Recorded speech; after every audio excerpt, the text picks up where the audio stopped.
Welcome to my e learning demo class. आजिर विषय भूगोल एवं प्रसंगटी है वायुमंडल।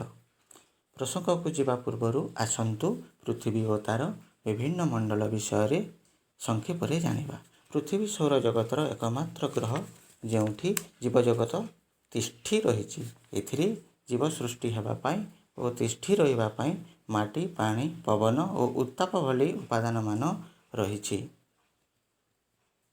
एठारे अश्ममंडल, बायुमंडल और जैवमंडल एकत्र समावेश घटी जीव सृष्टि हेबा संभव होइछि। आसंतु आजिर प्रसंग वायुमंडल विषय रे अधिक किछि जानिबा। भूपृष्ठर 1600 किलोमीटर पर्यंत पृथ्वी को घेरी रही पवनर बलय को वायुमंडल कहुए। यह भूपृष्ठ आड़ू उपरकू यथाक्रमे ट्रोपोस्फियर, स्ट्राटोस्फियर, मेसोस्फियर और थर्मोस्फियर और एक्सोस्फियर भाव में क्रमान्वये रही। वायु बाष्प और धूलिकणार एक भौतिक मिश्रण अटे। एथिरे जबक्षारजान 78 भाग, अम्लजान 21 भाग, अंगारकाम्ल मात्र 0.03 भाग थिबा बेले उजान, आर्गन, जेनन, नियन और जलीय बाष्प भली उपादान गुड़िकर मोट परिमाण मात्र 1 भाग अटे।